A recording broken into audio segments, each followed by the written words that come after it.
설문지 작성 과정에 대한 부분을 좀 보겠습니다. 첫 번째, 수집 정보를 결정하셔야 돼요. 내가 어떤 수집을 원하는지, 수집 정보가 도대체 무엇인지 결정을 해야 되겠죠.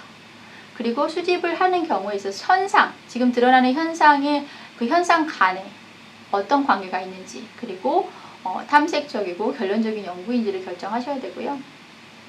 조작적 정의에 대한 얘기를 조금 더 설명을 좀 하자면, 조작적 정의라고 하는 것은 내가 연구 논문을 쓰는 것에 있어서 이제 저 같은 경우는 초월작이 척도인데, 초월작이라고 하는 정의가 있고 자기 초월이라는 정의가 따로 있습니다.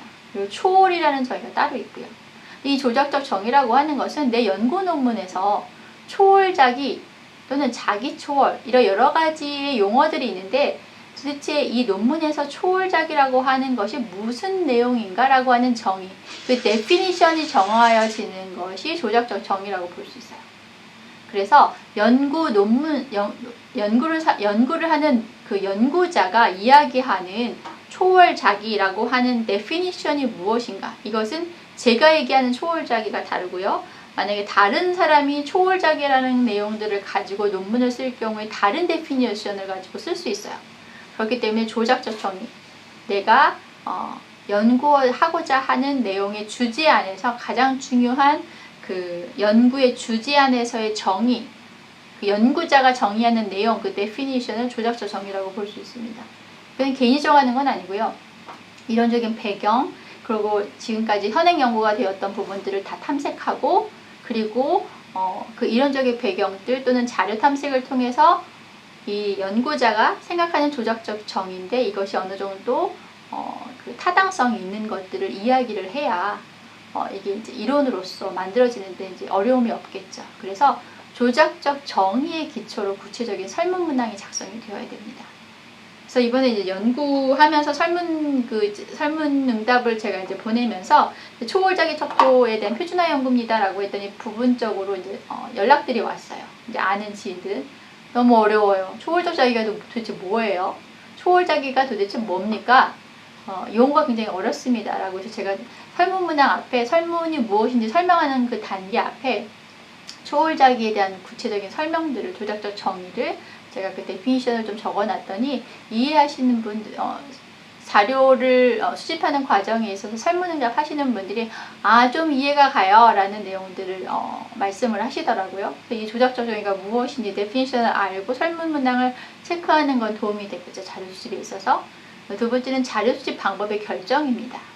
내가 설문지 이용 방법을 구체적으로 결정했다라고 한다면 설문 정보 양이 얼만큼 되는지, 형태가 어떻게 되는지, 질문 방식에 따라서 면접 설문을 할 것인지, 우편 설문할 것인지, 전화 설문할 것인지, 인터넷 설문을 할 것인지, 이러한 설문의 장단점을 고려하고 수집 방법들을 결정하셔야 되겠죠.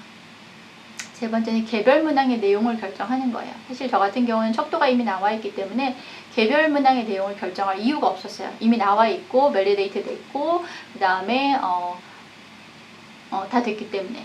그런데 그렇지 않은 경우에는 개별 문항의 내용을 결정한다라고 하는 것은 이미 척도를 만드는 단계이기 때문에 굉장히 어려운 단계죠. 그래서 연구 대상의 개념을 대변하는 개별적인 문항들을 결정해야 되고, 연구자는 문항 필요의 여부와 활용 여부에 대한 자문이 필요해요. 그리고 조사 현상과 관련 없는 문항은 제외해야 되고, 복수 문항에 이 있다면 이 부분들은 이제 필요가 없기 때문에 이제 제외를 시켜야 되겠죠. 그래서 개별 문항의 표현의 완성이 필요합니다. 설문지 작성 과정에 있어서 개별 문항의 구체적인 표현을 완성하는 것도 굉장히 중요하고요. 쉽고 명확한 단어를 사용하셔야 됩니다. 그리고 유도성 질문은 하지 않습니다. 그리고 응답이 곤란한 질문은 간접 질문으로 변형해야 돼요. 부인구타 경험이 있습니까? 라기보다는 우리나라 남성들이 부인구타 경험이 있다고 생각하십니까?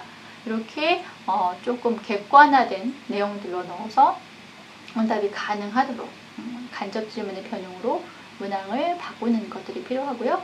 문항 순서를 결정하는 것도 굉장히 중요합니다. 처음에는 기초정보, 이제 개인정보이겠죠. 개인정보 안에 뭐 성별, 뭐 나이, 뭐 학력, 뭐 저 같은 경우는 기독교인인가 카톨릭 성도인가, 그리고 이제 권역들, 내가 살고 있는 지역들, 이런 것들에 대한 분류 정보들, 식별 정보들 순으로 구성이 돼야 되고요. 기초정보와 관련해서 쉽거나 흥미를 유발할 수 있는 질문을 앞에 배치하고 어려운 질문을 뒤에 배치합니다. 또 기초정보와 관련해서 현상과 관련한 일반적인 질문을 먼저 배치하고 특수한 질문 나중에 배치하는 게 좋겠죠. 그리고 예비 설문조사를 하는 게 굉장히 중요합니다. 저 같은 경우는 이제 폼을 만들고 나서 주변에 사람들에게 이 설문지가 어떤 크기는 어떤지, 연구자의 의도와 다른 응답이 들어가진 않는지에 대한 반응들을 살펴봤어요. 저는 이제 19세 이상의 그리스도인들, 기독교인들을 대상으로 하는 것이었기 때문에 70세 이상이 들어가잖아요. 그러다 보니까 저는 설문지의 폰트 크기를 크게 했어야 돼요. 왜냐하면 이제 모바일 폰으로 하시기 때문에 글씨 크기가 커야 어른들이 설문 작성을 하시는데 어려움이었기 때문에 다른 설문응답지에 비해서 설문응답의 폰트가 크기가 커져 있는 그런 것들을 확인할 수 있었습니다. 네, 이제 실험에 대한 부분을 살펴보려고 합니다. 여러분이 이전에 설문지 작성법까지 여러분이 그 자료 수집에 대한 부분들을 봤다면 이제 그 자료 수집을 가지고 어떻게 실험에 임할 것인가에 대한 부분들 좀 살펴보려고 해요. 그래서 실험에 대한 적절한 주제는 비교적 제한적이고 잘 정의된 개념들과 명제들을 가진 연구에 사용되게 되는데요. 가설 검증이 적절하죠. 그리고 인과관계 규명에 초점을 두기 때문에 기술적인 목적보다는 설명적인 목적에 적합합니다. 그리고 소집단 상호작용에 관한 연구가 이제 대부분 많이 돼요. 그래서 여러분이 아까도 이제 이전에 수업 시간에 처치 집단과 통계 집단이 있다 이런 얘기 들었던 거 기억하시죠? 그래서 내가 어떤 것을 실험하기 위해서는 이제 처치가 들어가고 이것이 어떤 효과가 있느냐 없느냐에 대한 부분들을 실험하게 되기 때문에 실험실, 인터넷, 일상생활 등의 환경에서 실험이 진행이 됩니다. 그래서 실험은 인과관계에 대한 통제된 검증을 할 수 있는 탁월한 수단이에요. 그래서 이러한 실험들을 진행하는 실험의 방법들이 있는데 고전 실험에 대한 부분 좀 살펴보겠습니다. 이 고전 실험 안에는 독립변수와 종속변수에 대한 이야기가 나와요. 독립변수, 종속변수. 아마 여러분이 고등학교 다니실 때 배우셨던 기억이 있으실지 모르겠어요. 그래서 독립변수와 종속변수에 대한 부분들을 좀 살펴보도록 하죠. 본질적으로 실험은 종속변수에 대한 독립변수의 영향을 고찰하는 것입니다. 그래서 독립변수는 실험 자극의 형태를 취해요. 그래서 실험자는 자극이 있을 때 일어난 변화와 자극이 없을 때 일어난 변화를 보통 비교하게 되죠. 그래서 독립변수는 원인, 종속변수는 결과 이렇게 보시면 맞습니다. 그래서 독립변수와 종속변수를 적절히 사용하기 위해서는 조작적 정의가 필요한데요. 아까 지난 시간에도 제가 말씀드렸던 것처럼 조작적 정의는 뭐라고요?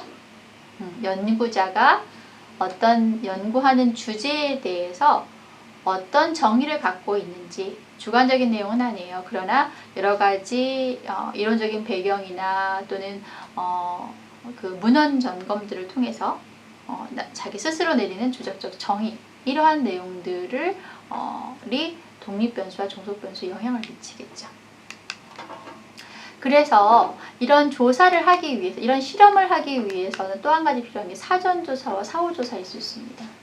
사전조사는 무엇일까요? 피험자들을 대상으로 종속변수를 측정하는 것이고요. 사후조사는 피험자들이 독립변수에 노출된 후에 종속변수를 측정하는 것이에요. 그러니까 어떤 처치를 하려면 그 처치 이전에 있었던 현상과 그리고 처치 이후에 일어났던 것을 비교해서 분석하는 것이겠죠.